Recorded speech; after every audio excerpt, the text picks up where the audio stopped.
Na presença de Deus e de Cristo Jesus, que há de julgar os vivos e os mortos, eu o exorto solenemente: pregue a palavra. É com este imperativo que Paulo inicia suas últimas palavras ao seu filho na fé, Timóteo. Essa é a sua segunda carta ao jovem pregador e possui um valor histórico sem precedentes. Afinal, além de ser uma convocação solene ao ministério e por isso conter sagradas lições para qualquer cristão vocacionado, trata-se também da última carta paulina que temos registro. Ao que tudo indica, este foi seu último documento. Estamos mesmo diante das últimas palavras do apóstolo Paulo, não apenas a Timóteo, mas ao mundo. Como chega ao fim dos seus dias um homem de Deus? Quais as circunstâncias que o rodeiam em seus momentos finais? O que o leva a escrever essa carta ao seu amigo querido, ao seu filho amado? O pedido de Paulo não poderia ser mais solene. Pregue a palavra. Este é o resumo de absolutamente tudo que Paulo vem dizendo a Timóteo desde o começo dessa carta. Não é uma carta qualquer, é uma convocação última e urgente para que Timóteo se erga de suas limitações e de seus temores e assuma o lugar de seu tutor. Uma vez que Paulo está mesmo chegando ao fim de sua jornada ministerial, é hora do jovem Timóteo se erguer com ainda maior compromisso e valentia. Paulo diz se lembrar das lágrimas sinceras de Timóteo e da fé não fingida que ele recebeu de bom grado e acolheu no peito por meio da fala de sua mãe e de sua avó Lloyd. Deus não nos deu espírito de covardia, mas de poder e amor e equilíbrio. Foi o que Paulo lembrou a Timóteo no primeiro capítulo dessa carta, enquanto fazia referência à santa vocação que Cristo nos fez. Evite conversas inúteis e profanas, enfatizou Paulo no segundo capítulo. Fuja dos desejos malignos da juventude. No capítulo 3, Paulo se recusa em esconder de seu discípulo a face escura do ministério e diz sem medo: todos os que desejam viver piedosamente em Cristo serão perseguidos. Tu, porém, permaneça nas coisas que aprendeu por meio das Escrituras. Pregue as Escrituras. Esse é um mandamento tão solene que as testemunhas convocadas diante das quais Paulo ordena a Timóteo que pregue são Deus e Cristo Jesus. Alguns já haviam questionado o ministério do jovem Timóteo, mas não era hora de se entristecer por isso. Pregue a palavra. Outros já o haviam ridicularizado por seguir um pobre coitado feito Paulo, sempre perseguido. Mas não era hora de se envergonhar. Pregue a palavra. Alguns chegam a sugerir que a própria personalidade de Timóteo seria também uma barreira, possivelmente tímido, inseguro, mas não era hora de se ensimesmar. Era hora de se expor e pregar a palavra em tempo ou fora de tempo. E é como se Deus segredasse ao ouvido de Paulo sobre os dias que viriam, os dias de hoje. E aí Paulo vai dizer: Timóteo, vai chegar o tempo em que não suportarão a sã doutrina. A verdade causará coceira nos ouvidos. As pessoas vão atrás de pregações inofensivas, vão configurar pregadores que lhes afaguem o ego, que trocam infeliz a dura verdade pela suave mentira. Fábulas e mitos podem emocionar, mas são incapazes de nos salvar eternamente. E é por isso que Paulo insiste: Timóteo, eles podem, você não. Seja sóbrio, prega o verdadeiro evangelho e vem sofrer comigo, feito um soldado nas trincheiras de uma guerra. O abandono em massa do evangelho e o fracasso coletivo de boa parte dos primeiros convertidos não eram as únicas razões pelas quais Timóteo deveria se posicionar em favor de Cristo, assumindo sua vocação. Outra razão, oferecida por Paulo, era sua morte iminente, ou como ele gostava de figurar, sua oferta de libação. Os rituais de sacrifício praticados no Velho Testamento incluíam essa tal oferta de libação, que seria o momento em que o altar sobre o qual os animais eram sacrificados seria lavado por algum líquido, geralmente vinho ou óleo. O aroma perfumado destes líquidos denunciava que já estava chegando no fim da cerimônia. Essa foi a figura usada por Paulo para descrever sua morte. Ele não desenha essa tela com cores densas, escuras, mas com o vivo vermelho de um vinho sendo aspergido. Não tem cheiro de medo ou luto. Sua morte tem cheiro de vida e festa.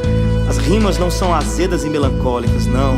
Sua morte rima com o doce do vinho. E este é precisamente o convite de Paulo a Timóteo: vem sofrer comigo. Recebemos bom tesouro, tá guardado aqui. Nosso peito tem segredo, só se pode ver. Se olhar de perto e provar da alegria que é chorar. sofrer comigo, feito um soldado em Cristo se ancorar. Sei em quem eu creio e estou certo de que tem poder e é santa vocação que Ele nos deu. Acreditar no Evangelho é ir e caminhar seguro até sozinho. Acreditar no Evangelho é ir e caminhar seguro sozinho.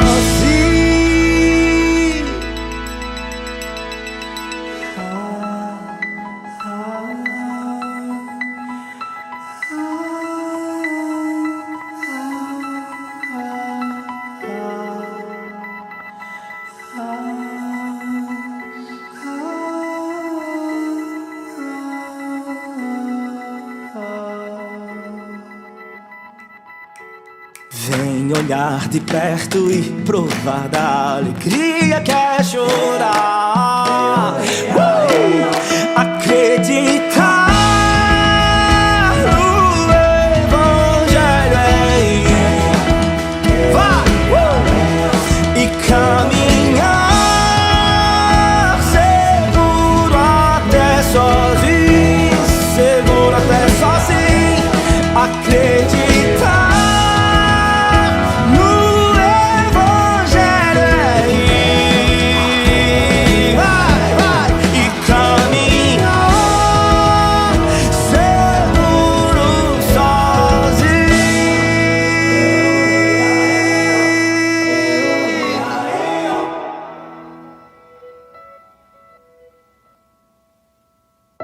Vem depressa ao meu encontro, pois Demas, amando este mundo, abandonou-me. Crescente foi para Galácia, Tito para Dalmácia, só Lucas está comigo. Traga Marcos, ele me é útil. Traga uma capa e meus livros. Veja o risco que Timóteo está correndo. A convocação solene de Paulo mais parece com um náufrago à deriva, insistindo sorridente, para que um marinheiro abandone a segurança do navio e se lance com ele no mar. Vem depressa, Timóteo. Abandone suas frustrações, suas inseguranças. Não há tempo a perder com questões banais sobre aprovação. Nem espere lá que te aprovem tanto assim. Vem depressa. E por que a pressa? Paulo vai dizer que, em primeiro lugar, Timóteo deveria se apressar porque Demas o abandonou. Amando o presente século, o abandonou. Esse é o mesmo Demas que foi citado na carta de Colossenses ao lado de Lucas, certamente um companheiro na jornada paulina. Depois ele foi citado novamente em Filemon como um cooperador de Paulo. E aqui ele encerra sua jornada recebendo o pior dos adjetivos para um cristão: fujão. Agora vejam, se Demas abandonou o Evangelho por amar aquele século primitivo, quais seriam as nossas chances? Como me certificar de que eu também não seja tomado como um desses que cooperam na causa nobre do Evangelho, mas fogem na hora da morte? Feito aqueles que seguiam a Jesus, mas se recusaram em comer de sua carne e beber seu sangue. Como Timóteo permaneceu? Como eu poderia permanecer? Paulo lembra a Timóteo, ainda nessa carta, que seu sucesso não estaria garantido pela força de seu próprio braço, mas na graça, no favor imerecido de Cristo. Foi por essa graça que Pedro bradou uma das afirmações áureas da fé cristã: como eu poderia fugir? Para onde mais eu iria? Só tu tens palavras de vida eterna. E o abandono de Demas não é a única razão pela qual Timóteo precisa se apressar. Paulo vai continuar dizendo que Crescente foi para Galácia, Tito para Dalmácia, e nesse caso não se trata de abandono de fé, se trata de desdobrar-se em tantos quanto se podia, a fim de atender uma demanda gigante. Os campos estavam brancos e poucos eram ceifeiros. E os poucos que ali ainda se mantinham fiel ao Evangelho se desdobravam. E é por isso que Paulo diz: vem depressa, Timóteo. Eu sei que você está cuidando aí da igreja em Éfeso, mas sua presença aqui é muito necessária. Eu já enviei Tíquico para assumir seu lugar. Vem porque os campos estão brancos. Embora eu tenha crescido na igreja, nunca vi missionário nenhum dando testemunho de que seu campo de trabalho está cheio de mão de obra. É sempre o contrário que se vê, porque é assim que se faz a obra de Deus, em absoluta dependência, rogando ao Senhor da Seara que envie trabalhadores depressa. A obra de Deus sempre vai ser maior do que me julgo capaz de suportar. Veja Paulo, por exemplo. O grandioso Paulo era falho e por vezes inflexível. No começo de sua relação com Marcos, não teve paciência para suportar os milindres do jovem Marcos. Mas aqui, no final de sua jornada, como um de seus últimos desejos, pede a Timóteo: traga Marcos com você, ele me é útil. A obra de Deus é feita por gente falha como Paulo, mas que ao modelo de Paulo se deixam persuadir pela ação do Espírito Santo através do tempo. Algum Paulo já te machucou por aí? Perdoe, dê tempo ao tempo. Algum Marcos já lhe tirou do sério? Espere e vê bem se ele não termina sendo, no fim das contas, útil para você na jornada cristã. Toda essa solidão paulina fica ainda mais evidente na próxima frase: traga-me uma capa e não se esqueça dos meus livros. Paulo está só, sente frio, sente falta. E que eu preciso lhe perguntar seriamente: você quer esse evangelho? Talvez tenham mentido para você, lhe prometendo um evangelho de glamour, mas olhe bem aqui, o maior missionário da igreja está terminando seus dias assim, preso, com frio e pedindo para que alguém lhe traga pelo menos alguns livros. Lembre-se de Cristo na cruz, sentindo falta não de qualquer outra coisa, mas a falta do próprio Pai. Você quer esse evangelho? Mesmo sabendo que está correndo o risco de tomar a mesma trilha e terminar seus dias pedindo para um amigo distante: traga-me uma capa e alguns livros. Uma voz antiga disse certa vez: Deus, se tratas assim, seus amigos mais próximos, não me admira de que tenhas tão poucos. Esse é Paulo, chegando ao fim de seus dias. Mãos cansadas, desatando nós que o prende aqui. Solta o barco, aguardando hora de partir. Mas a sua canção não carrega a dor de quem se vai. Mãos marcadas pelas lutas, te dá sem fugir, esvaziam todo o barco de tudo de si, pois a sua canção não carrega a dor de quem se vai, e em seu coração guarda a fé que o fez encontrar paz. Mãos que ao ver o frio do inverno não perdem o sorrir, aquecidas pela graça, forma repetir. Dor nenhuma se compara com a glória por vir.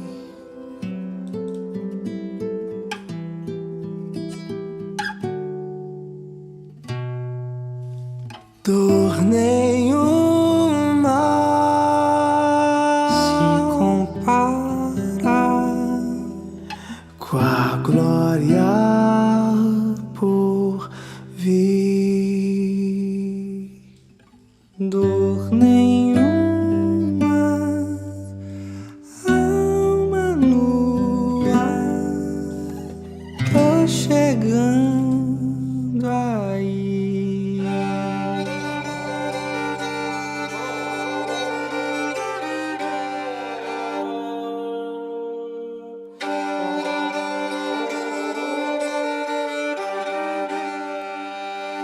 Alexandre o ferreiro causou-me muitos males. O Senhor lhe dará a retribuição pelo que fez. Previna-se contra ele, porque se opôs fortemente às nossas palavras.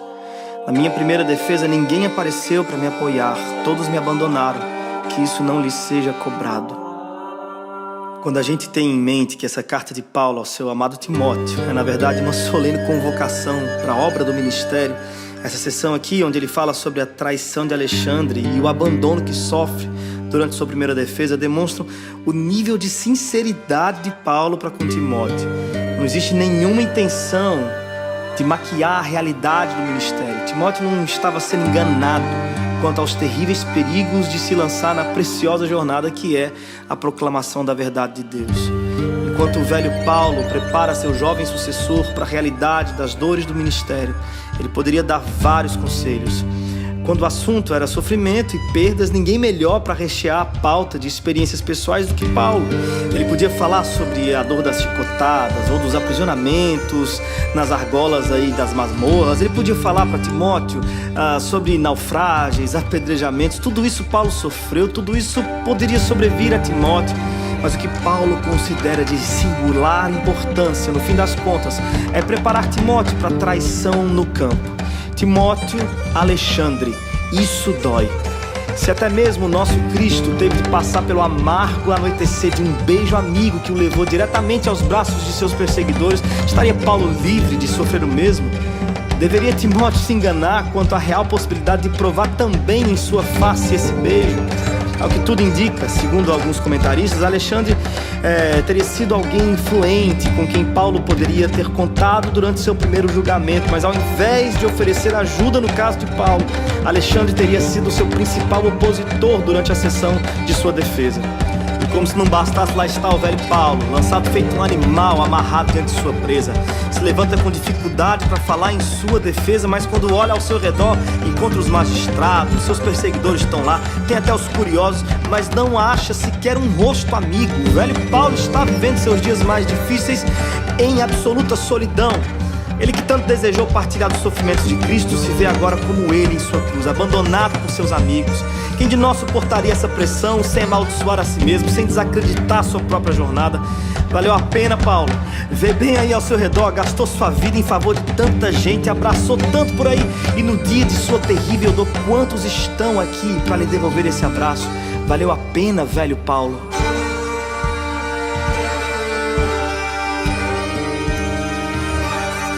E a pergunta volta para você. Olhe bem para esse texto e me responda: quer mesmo correr o risco de chegar nos últimos dias de sua jornada como o velho Paulo, como seu Cristo? Olhe bem, veja bem, se você começar a se envolver demais com esse negócio de igreja, de Cristo, de evangelho, você vai ter que começar a perder algumas coisas que qualquer um considera em grande estima. Se o seu envolvimento chegar até o pescoço, é possível que perca alguns amigos. Talvez aquela promoção tão sonhada na carreira profissional, porque as ideias do evangelho vão bagunçar sua cabeça de uma forma bem estranha a princípio. E você corre sérios riscos de ter de reconfigurar sua postura pública e privada. Você quer esse evangelho? Se chegar ao ponto de envolver-se até submergir no oceano desse evangelho e já não saber mais quem é você e quem é Cristo, aonde começa Cristo em você e até onde vai você em Cristo, você pode chegar sim ao ponto de estar sozinho e escrevendo para algum amigo distante: ei, me envia aí uma capa e alguns livros. Mas as escrituras garantem que não é possível de forma nenhuma que você chegue ao seu último dia sem a presença do mesmo Cristo que lhe encontrou, com o mesmo olhar compassivo que lhe acolheu. Paulo continua o texto dizendo: mas o Senhor permaneceu ao meu lado e me deu forças para que por mim a mensagem fosse plenamente proclamada. O Senhor me livrará de toda obra maligna e me levará a salvo para o seu reino celestial. A Ele seja glória para todos sempre. Amém. O convite do velho Paulo ao seu amado Timóteo não era para se jogar em absoluta insegurança no mar revolto, afinal de contas, não. Era o oposto. O convite de Paulo era para que Timóteo subisse ao navio mais firme. Aliás, que subisse na rocha inabalável, que é Cristo. Por isso a insistência. Timóteo, eles podem regredir, pode acontecer de aquele lá te trair e o outro te machucar. Na verdade, vai acontecer de muitos virarem as costas para o evangelho que você proclama. Tu, porém, permaneça firme. Timóteo, eles podem, você não.